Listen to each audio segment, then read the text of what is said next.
Sumisikat pa lamang ang araw sa San Isidro, Rizal, ngunit ramdam na ang alinsangan na dala ng hanging amihan. Si Mang Cardo, isang lalaking nasa katanghalian na ang edad at medyo nakukuba na dahil sa bigat ng mga taon at araw-araw na pagkayod, ay naghahanda ng umalis papuntang palengke.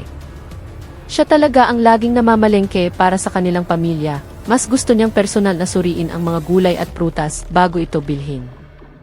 Ang kanyang ngunit maaasahang motorsiklo ay pinaandar na niya, hawak na ang helmet, at ang pitaka ay maayos na nakasuksok sa likurang bulsa ng kanyang pantalon.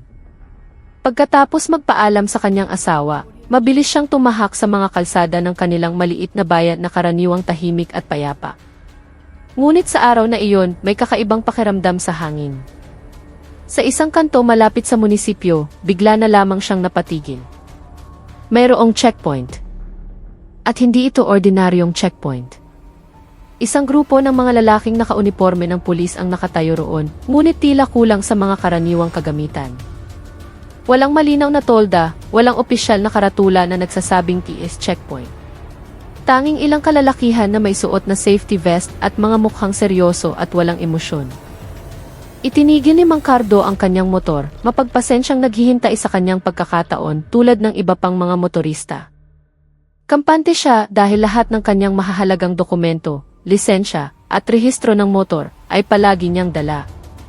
Ngunit tila minalas siya sa araw na iyon, ang kanyang ECCE ay naiwan pala sa bahay. Magalang niyang ipinaliwanag ito sa pulis at nag-alok pa siyang umuwi sandali para kunin ang mga dokumento. Subalit, sa halip na bigyan siya ng opisyal na tiket para sa kanyang paglabag, hiningan siya ng mga ito ng 5,000 piso para sa areglo, upang mabilis daw matapos ang problema. Nagsimulang hindi mapakali si Mang Cardo. Alam niyang hindi ito ang tamang proseso. Hindi ganito kumilos ang mga tunay na alagad ng batas. Sinubukan niyang magprotesta ng mahinahon, sinasabing handa siyang tumanggap ng tiket kung iyon ang nararapat ayon sa batas. Ngunit ang tanging isinagot sa kanya ay isang malamig na tingin at ang patuloy na pamimilit na magbayad na lamang siya. Nagsimulang sumakit ang kanyang ulo at uminit ang kanyang dibdib. Habang lumilipas ang mga minuto, lalong naging hindi komportable ang pakiramdam ni Mang Cardo sa lokasyon ng checkpoint. Ang mga pulis na ito ay tila walang anumang intensyon na sundin ang tamang proseso ng batas. Ang tanging gusto nila ay pilitin si Mang Cardo na magbayad ng malaking halaga bilang mabilisang solusyon sa kanyang problema. Sa isang malamig ngunit mapilit na tono, sinabi ng isa sa kanila, kung magbabayad ka, tapos agad ang usapan. Hindi na kailangang dumaan pa sa abala ng pagkuha ng tiket. Ngunit, nanatili si Mang Cardo sa kanyang paninindigan. Mariin niyang tinututulan ang ganitong uri ng gawain, lalo na kung ginagawa ito ng mga taong dapat sana inagpoprotekta sa mamamayan. Sinubukan niyang ipaliwanag muli na hindi siya tutol na makatanggap ng opisyal na tiket hanggat ito ay naaayon sa batas. Nag-alok pa siyang umuwi sandali upang kunin ang naiwang ECC, dahil ang kanilang bahay ay wala pang 500 metro ang layo mula sa checkpoint. Sa kasamaang palad, ang kanyang mga pakiusap at paliwanag ay hindi pinansin. Sa halip, lalo pa siyang ginipit. Ang 5,000 piso ay patuloy na ipinipilit bilang isang mas mabilis at, sa hindi maipaliwanag na dahilan, mas episyenteng solusyon. Ang pagiging arogante ng mga pulis ay lalong tumitindi at pakiramdam ni Mang Cardo ay hindi na mga alagad ng batas ang kanyang kaharap, kundi mga preman sa kalye. Ang pagkadismaya ay nagsimulang mabaka sa kanyang mukha. Hindi niya lubos maisip na sa panahon ngayon, mayroon pa ring mga opisyal na naglalaro sa kanilang kapangyarihan at lumalabag sa mga batas na dapat nilang itaguyod. Sumasakit na ang kanyang ulo, naninikip ang kanyang dibdib at kumukulo ang kanyang dugo. Ngunit alam niyang ang pisikal na pakikipag-away o pakikipagtalo ay lalo lamang magpapalala sa sitwasyon. Kaya, pinili niya ang isang mas matalinong hakbang, tinawagan niya ang kanyang anak na si Clara, isang babaeng kilala sa pagiging matuwid at walang paligoy-ligoy. Nang sumagot ang tawag, mahinahong ipinaliwanag ni Mang Cardo ang sitwasyon, bagamat nanginginig ang kanyang boses. Clara, anak, tulungan mo si tatay. May checkpoint dito, pero mukhang iligal. Humihingi sila ng pera para sa areglo, pero handa naman akong magpatiket. Si Clara, na nooy nagpapahinga sandali pagkatapos ng isang mahigpit na pagsasanay sa kampo militar, ay agad na tumugon ng may seryosong tono. Nang marinig niyang ang kanyang ama ay kinikikilan ng mga pulis, nagsimulang kumulo ang dugo niya bilang isang sundalo. Sa kabila nito, nanatili siyang kalmado sa kanyang pagsagot, "Hintayin niyo lang po ako dyan, Tay. Huwag na huwag po kayong magbibigay ng pera. Papunta na ako." Walang dagdag na salita, agad siyang tumayo, isinuot ang kanyang helmet, at pinaandar ang kanyang dirt bike. Ang unipormeng luntya ng Philippine Army ay suot pa rin niya. Alam niyang hindi lang ito isang simpleng usapin ng pamilya. Ito ay tungkol sa dangal ng bansa, tungkol sa hustisya, at tungkol sa kung sino ba talaga ang karapat-dapat na tawaging tagapagpatupad ng batas. At sa araw na iyon, siya ang magiging sagot sa tanong na iyon. Sa gitna ng sikat ng araw na unti-unti nang tumitindi, mabilis na pinatakbo ni Clara ang kanyang motorsiklo sa mga maliliit na kalsada ng kanilang bayan. Ang mga maalikabok na gulong ay gumambala sa katahimikan ng hangin, nag-iiwan ng manipis na usok sa kanyang likuran. Ang tibok ng kanyang puso ay tila kasabay ng ugong ng tambutso ng kanyang sasakyan, mabilis, malakas, at puno ng determinasyon. Ang kanyang unipormeng pangsundalo ay nakabalot pa rin sa kanyang katawan, isang palatandaan na hindi na siya nagkaroon ng oras para magpalit ng damit bago magmadali patungo sa lokasyon ng checkpoint. Sa kanyang puso, buo ang kanyang pasya. Hindi lang ito tungkol sa kanyang ama, kundi tungkol sa prinsipyo. Walang puwang para sa pangingikil sa bayang ito, lalo na kung ginagawa ito ng mga taong dapat sana ay nagbibigay proteksyon sa mamamayan. Habang papalapit siya sa lokasyon, natanaw niya mula sa malayo ang kumpol ng mga mamamayan na isa-isang sinisiyasat ng isang grupo ng mga pulis.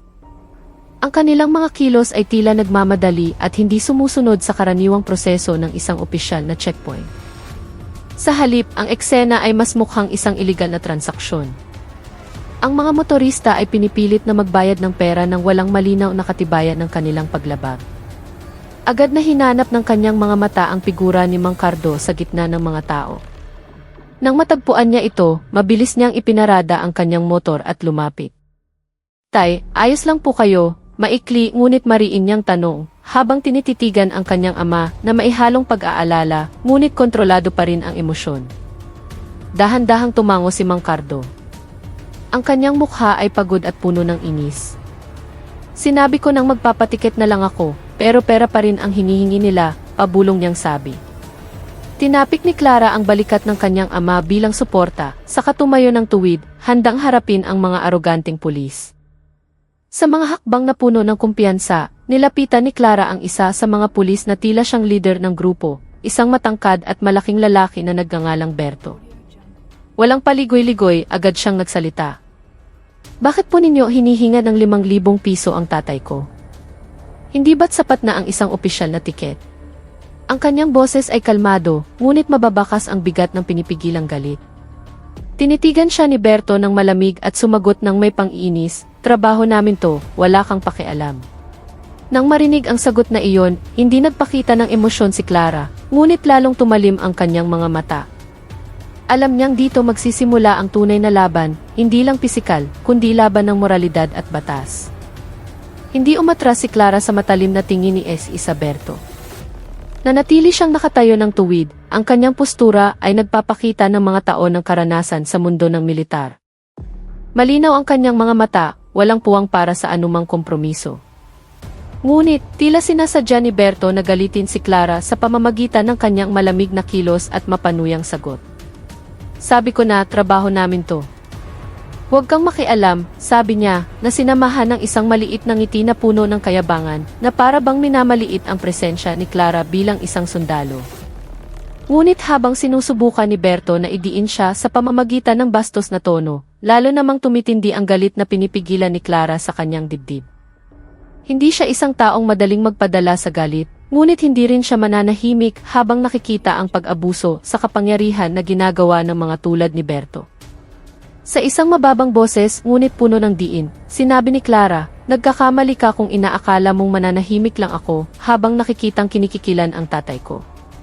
Ito ay moral na responsibilidad ko." Ang kanyang boses ay kalmado, ngunit naglalaman ng malalim na bigat ng emosyon. Si Berto, na nagsimula ng mainis dahil hindi niya kayang paatrasin si Clara, ay naging mas agresibo. Humakbang siya palapit kay Clara at, sa isang mabilis na kilos, sumuntok sa kanyang mukha. Ang suntok ay malakas at hindi inaasahan na nagpatumba kay Clara sandali. Ang mga mamamayan na nakasaksi ay natigilan sa katahimikan, habang ang ilang kasamahan ni Berto ay bahagyang tumawa, na tila nasiyahan sa palabas. Ngunit hindi sumuko si Clara. Dahan-dahan siyang tumayo, pinunasan ang manipis na dugo sa gilid ng kanyang labi nang walang imik. Nang muling lumapit si Berto nang may marahas na hakbang, sinubukan niyang sipain si Clara sa tiyan. Sa pagkakataong ito, handa na si Clara. Bahagyan niyang iginalaw ang kanyang katawan sa gilid, sinalag ang sipa, at sa isang sanay na kilos at kahinahunan, pinigilan ang sunod na atake ni Berto. Doon nagbago ang kapaligiran sa checkpoint. Hindi na ito isang ordinaryong checkpoint, kundi isang larangan ng digmaan sa pagitan ng tama at mali, sa pagitan ng pagpapatupad ng batas at pag-abuso sa kapangyarihan.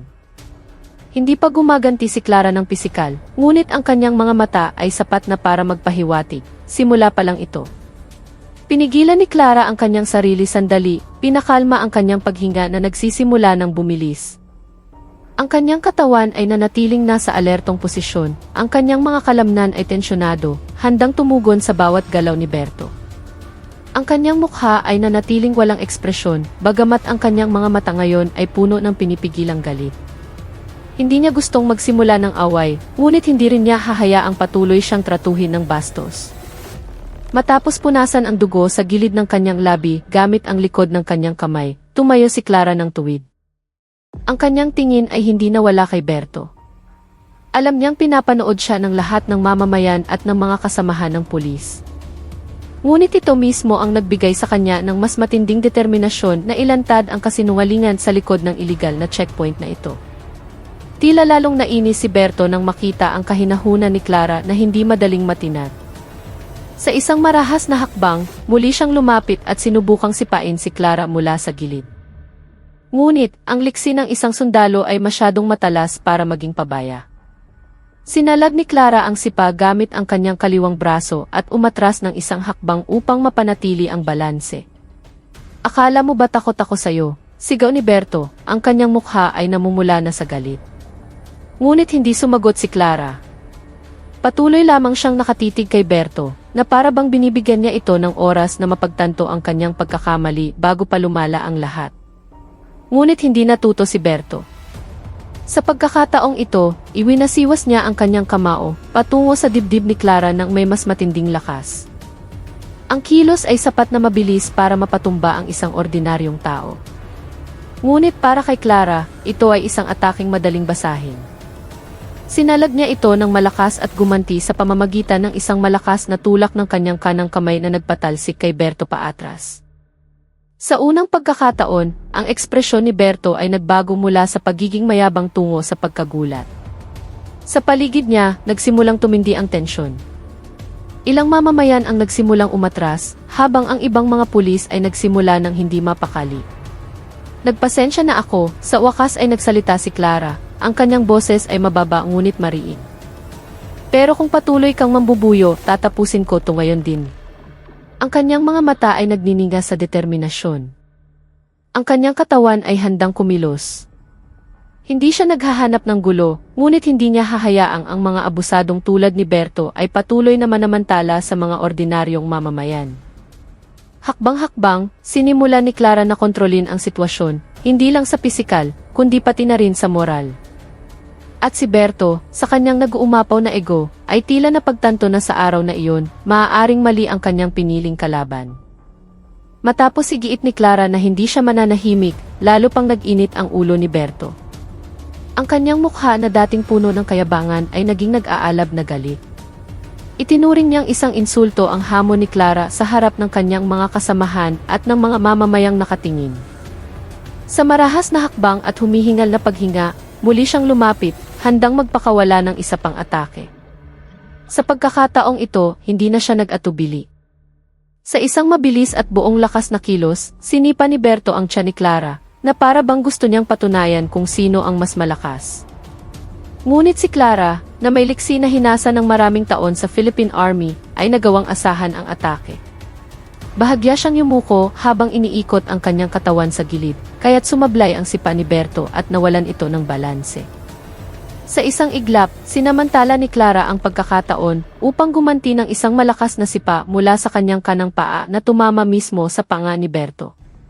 Malinaw na narinig ang tunog ng hangin kasabay ng pagtama ng sipa na sinundan ng pagtilapon at pagbagsak ni Berto sa lupa. Walang sigawan o hiyawan, tanging isang mabigat na katahimikan ang bumalot sa lugar. Ang mga mamamayan at iba pang mga pulis ay hindi makapaniwalang nakatingin. Si Berto, na kanina'y puno ng kumpiyansa sa kanyang lakas, ngayon ay nakahandusay habang hawak ang kanyang namamagang mukha. Malinaw ang sakit sa kanyang mukha, ngunit higit pa roon, nagsimula na ring pumasok ang kahihiyan. Samantala, nanatiling nakatayo si Clara, walang intensyong sumugod pa. Inilahad niya ang kanyang kaliwang kamay kay Berto, hindi bilang pang-aasar, kundi bilang simbolo na maaaring matapos ang laban ng may dangal. Hindi ako naghahanap ng kaaway, sabi ni Clara sa isang kalmadong boses, ngunit puno ng kahulugan. Pero hindi ko rin hahayaan kayo at ang mga kasama nyo ay patuloy na paglaruan ang batas at manamantala sa mga ordinaryong tao. Tinitigan niya si Berto ng malalim na para bang may mas malaking mensaheng nais iparating. Kayo ay mga alagad ng batas. Ang tungkulin ninyo ay protektahan ang lipunan, hindi kikilan sila. Hindi sumagot si Berto. Tinitigan lamang niya ang nakalahad na kamay ni Clara at dahan-dahang tumayo ng mag-isa nang hindi tinatanggap ang tulong. Sa likuran nila, nagsimulang magbago ang kapaligiran. Hindi na ito isang lugar ng away, kundi simula ng pagbubunyag ng katotohanang matagal nang natatago. Matapos makatayo si Berto na may mga pasa sa mukha at nanghihinang katawan, hindi pa rin bumalik sa normal ang sitwasyon sa checkpoint. Ang mga mamamayan na kanina itahimik na nanonood ay nagsimulang magbulungan na nauwi sa masigasig na usapan. Samantala, ang ibang mga pulis ay hindi na mapakali na wala na ang kanilang kumpiyansa. Nagsimula na nilang mapagtanto na hindi lang ito isang ordinaryong iligal na checkpoint, kundi isang engkwentro sa isang taong hindi hahayaang magtago ang krimen sa likod ng isang uniforme. Hindi nag-aksaya ng oras si Clara. Kinuha niya ang kanyang cellphone mula sa bulsa at, nang may kalmadong katiyakan, tinawagan ang emergency number ng Internal Affairs Service, VIV. Ang kanyang boses ay kalmado, ngunit malinaw habang ipinapaliwanag ang mga pangyayari, ang iligal na checkpoint na walang kaukulang utos, ang pangingikil sa mga mamamayan, at ang di makatarungang paggamit ng kapangyarihan. Nais ko pong i-report ang isang insidente ng pang-aabuso sa tungkulin ng ilang mga pulis na ginagamit ang pangalan ng institusyon. Ang lokasyon ay sa kanto sa harap ng munisipyo. Nagsasagawa sila ng kotong sa mga motorista dahil sa di umano'y mga administratibong paglabag. Tinapos niya ang tawag sa isang maikling pahayag. Pakisuyong magpadala agad ng unit. Maghihintay ako rito. Hindi nagtagal, narinig na ang tunog ng sirena mula sa malayo. Dalawang sasakyan ng PPS ang dumating, mabilis na tumungo sa lokasyon. Pagdating nila, isang opisyal na nagngangalang Major Reyes ang bumaba ng may matatag na hakbang. Ang kanyang matalim na tingin ay agad na sinuri ang buong lugar, tinitimbang ang sitwasyon bago magbigay ng utos. Lumapit muna siya kay Clara, sumaludo bilang paggalang sa isang kapwa unipormadong tauhan, at nagtanong ng maikli ngunit direkta. Ano ang pangalan mo at ano ang totoong nangyari dito? Kalmadong sumagot si Clara, ipinaliwanag ang kumpletong pangyayari, kasama na ang papel ni Berto at ng kanyang mga kasamahan sa pangingikil. Lumipat si Major Reyes kay Berto at sa kanyang grupo. Inutusan niya silang buwagin ang kanilang linya at isa-isang tinanong tungkol sa dahilan ng kanilang checkpoint na walang opisyal na proseso. Ngunit ang nakuha niyang sagot ay katahimikan at mga tinging walang laman, isang senyales na alam nilang lahat na lumabag sila sa isang malaking alituntunin. Walang matibay na depensa ang lumabas sa kanilang mga bibig. Sa huli, sa isang malakas at mariing boses, nag-utos si Major Reyes, pusasan silang lahat.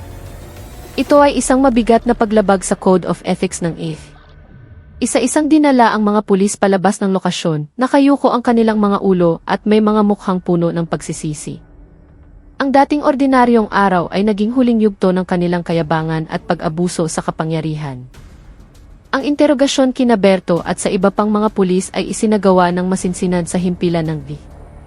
Simple lang ang silid, walang gaanong palamuti, isang lumang lamisang kahoy, ilang mga plastik na upuan, at isang bentilador na dahan-dahang umiikot para itaboy ang init ng tanghali. Sa loob ng silid, malinaw na ramdam ang tensyon. Ang mukha ni Berto ay malungkot, ang kanyang katawan na dati puno ng kumpiyansa ay ngayoy mukhang lupaypay. Nakaupo siyang nakayuko, nakaposas ang mga kamay at ayaw magsalita. Ang kanyang mga kasamahan ay hindi rin nalalayo sa kanyang kalagayan, tahimik na tila naghahanap ng mga salitang pandepensa na hindi kailanman darating.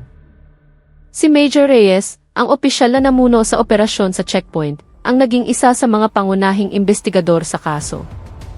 Sa isang seryosong ekspresyon at mababang ngunit mariing boses, sinimulan niyang tanungin ang dahilan ng kanilang iligal na operasyon.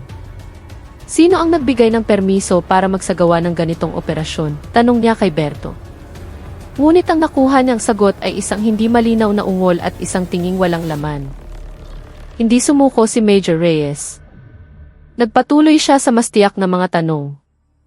Bakit ninyo hinihinga ng pera ang mga mamamayan? Ano ang legal na basehan ng inyong ginagawa? Ngunit, nanatiling tahimik si Berto, na tila alam niyang bawat sagot ay lalo lamang magpapabigat sa kanyang posisyon.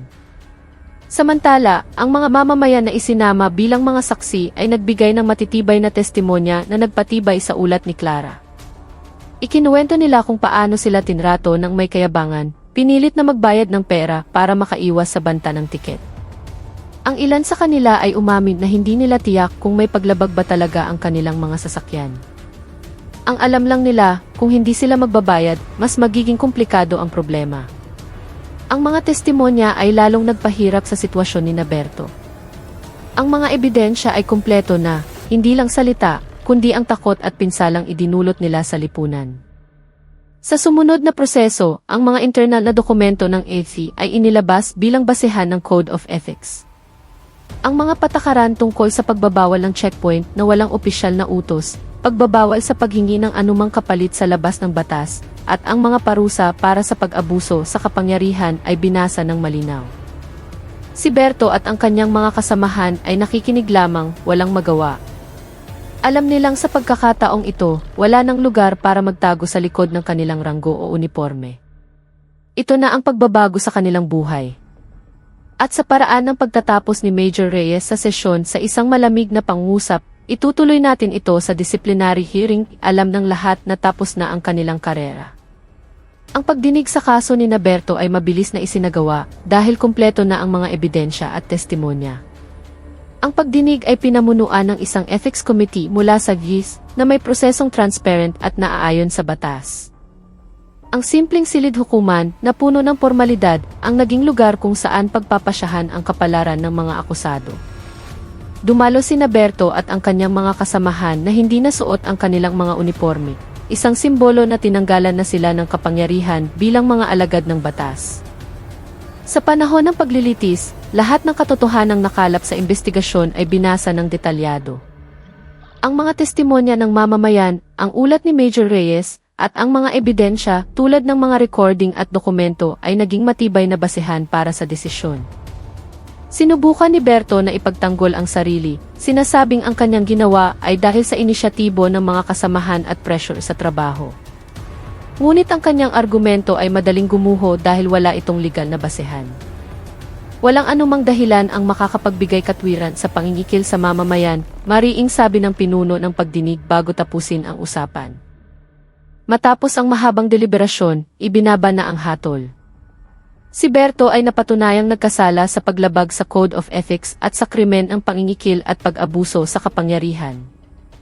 Ang parusang ipinataw ay hindi biro, tinanggal siya sa serbisyo ng may dishonorable discharge at hinatulan ng 2 taong pagkakakulong. Ang iba pang mga pulis ay nakatanggap din ng iba't ibang parusa, mula sa suspensyon hanggang sa pagkatanggal, depende sa kanilang naging papel sa kaso.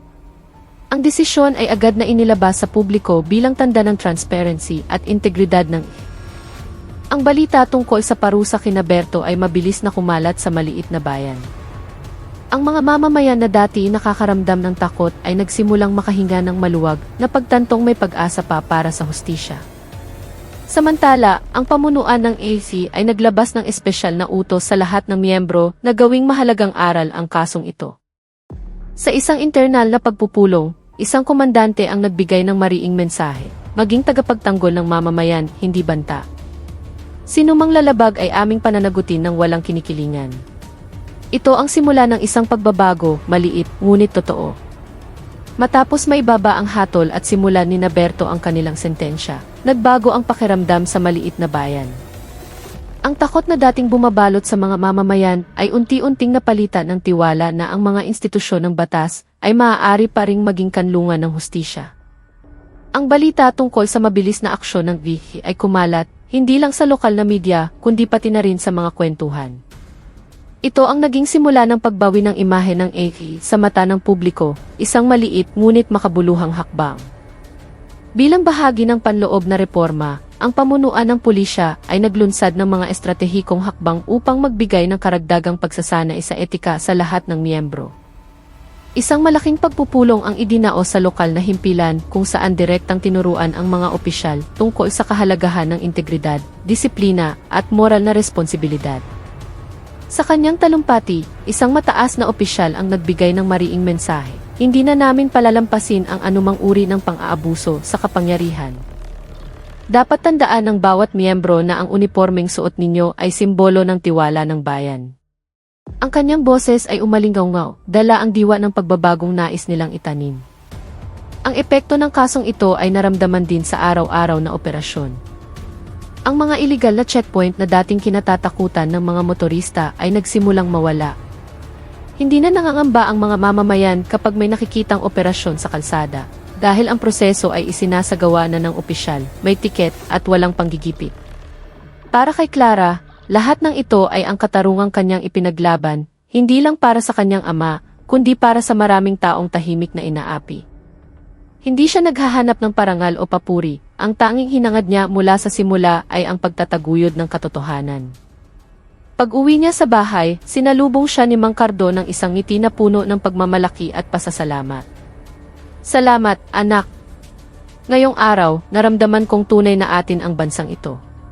Ngumiti lang si Clara at sumagot ng maikli, trabaho ko po yun, tay, bilang anak at bilang isang sundalo. Sa gitna ng simpleng buhay sa isang maliit na bayan, sa wakas ay muling